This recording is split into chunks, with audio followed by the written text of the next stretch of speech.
Good evening, friends. Today I'd like to discuss astronomy, the Orion War, and the concept of polarity. Let's start with astronomy. When we look out into the heavens, we see many points of light. We're told by our greatest scientists that they are stars, most like our own, some bigger, some smaller, and that, as we can see, there are myriads of them with our own eyes. We don't have to trust others. All we have to do is look up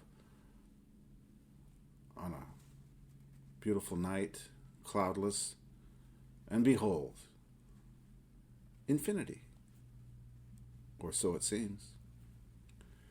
And if those suns are like ours, surely planets must revolve around them, since we have about a dozen around our own.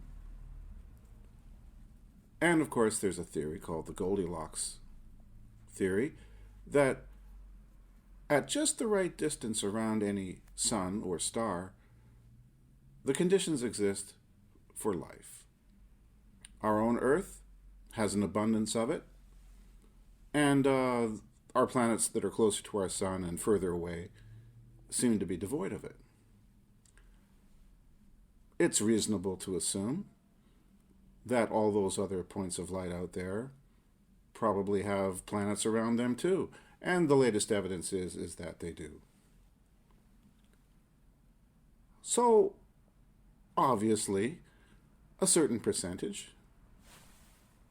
Let's be conservative and make it a small percentage. Let's say 10%, or even 1% of all those planets around all those other stars must have life as well. It would surely be very unnatural to assume that we were alone. In fact, there's no evidence for that. And just by logic, we should always assume that which we cannot disprove. Therefore, millions of other planets circling billions, or billions of other planets circling millions of other stars probably have life. Now, what percentage of all of that life might be lower than us or higher than us? Our greatest scientists and historians tell us that we ourselves are product of a process known as evolution. Our DNA resembles the great ape to an 83% degree. Surely such a process must be universal, since we see planets orbiting other suns, the same as ours. We can assume that such laws as that which governs the rotation of the heavenly bodies should also apply to life developing on other worlds. Again, logic leads the way. If that other life should become sentient, such as we are and our animal friends, given time as a factor, since evolution proceeds in a timeline, isn't it logical to assume that there are solar systems and stars older than ours where life has evolved further? Yes. So far, so good. And if life has evolved further and it has developed higher technology than us, then is it unreasonable to assume that they have come to call? Well,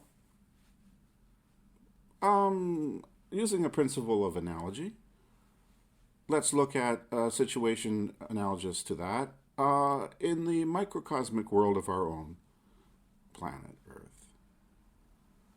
In the jungles of Brazil and in other places in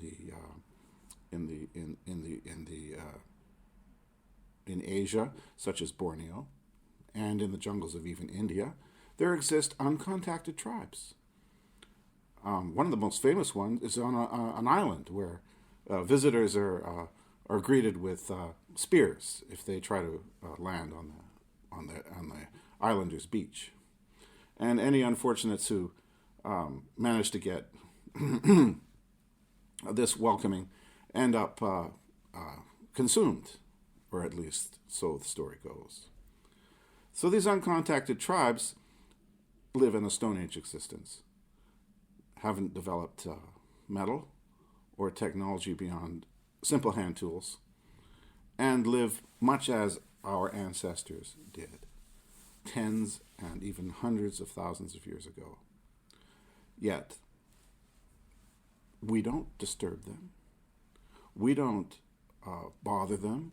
In fact, governments such as those in Brazil have specific laws protecting them and ensuring that no one contacts them and gives them our germs and our disgusting habits such as drugs and alcohol, which would soon destroy these primitive and pure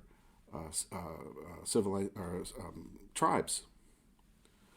So again, using the concept of analogy, wouldn't it be logical to assume that any higher civilization that happened to visit planet Earth, either recently or in the past, would have the same attitude? Non-contamination of a less developed species would be the logical approach, wouldn't it not? And since we have not ventured out into the stars as of yet, we obviously do not qualify for contact on an equal basis. So, all I'm saying is, using our logic alone, we have to assume, 1, we're not alone in the universe. 2, we have been contacted or at least visited by higher civilizations. And 3, the reason they're not here right now saying hello is because they don't wish to contaminate our evolutionary timeline. That's what I have to say about astronomy and the case for ET and UFOs. Orion War. If we assume that we are a young species and have not yet ventured out into the stars, we of course have primitive rockets that can reach our close neighbors in this solar system, but that's about it. Then we have to also assume that higher species than ours have been developing technology for millions of years, because the age of the universe, which we have determined through our science, demands that we consider civilizations to be having existed for millions of years and to have developed technologies far beyond what we can even conceive. Therefore, is it possible that there have been conflicts between these spacefaring civilizations? Conflicts perhaps even over us as a natural resource? Since we ourselves conflict with each other over natural resources on this earth, again, by the process of logic, we can assume that beings who have developed through the process of evolution that we are undergoing probably also come in conflict with each other over natural resources in the universe.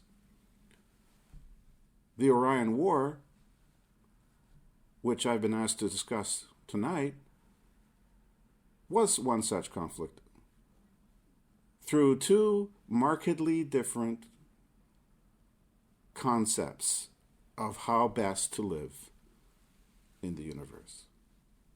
One being service to self, the other being service to others, known in some quarters as the law of one. This is based on the concept of polarity.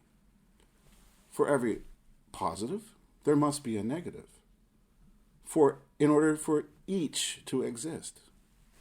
Duality and polarity are fundamental laws of existence. They engender movement, they engender time itself, and they seem to act as an engine for the development of sentience, technology, civilization, and life itself towards a goal. And what might that goal be? I believe that that goal is evolution. And an evolution beyond just the physical, but also to the spiritual. So, the Orion Wars, or Orion Wars, apparently over this planet and others like it, existed between races who wanted to conquer and control others, and races who believe in coexistence and charitable relations. Could it be that situation today in which we live, one that seems chaotic and confusing, is a byproduct of a competition over us, over our natural resources, and perhaps even over our very evolution? That's the basic idea which I'd like to discuss, and I look forward to feedback on my my discourse. And I'd like you to just consider, step by step, logically, if we are not alone, and if we are not the apex of technological and biological development, then there must be conflict in our universe, which we must be a part of, since we are certainly not masters of our own destiny. Since we look around us, we are hardly taking care of this planet as we should. We have pollution, we have extinction, we have war, and we have conflict. Back to our jungle friends. The Brazilian government has very strict laws enforced by the military, ensuring that primitive tribes living mostly in the Amazon jungle are not contacted or harassed. If we, on this earth, are protected by similar universal laws, is it natural to assume that all respect such protocols? No, it's not. Every law is made to be broken, and since we live in a polar universe of positive and negative, there must be those, we could call them pirates or conquistadors or criminals, who would just love to come down to this earth, steal its natural resources, or perhaps even exploit the life forms upon it. I believe that underlying some of the problems that we see in the world around us is such a struggle, is such a competition. And it would do us very well to keep an open mind to such possibilities as we enter this the rest of this 21st century. So anyway, there's some nice thoughts for you all, and I look forward to making videos more often now.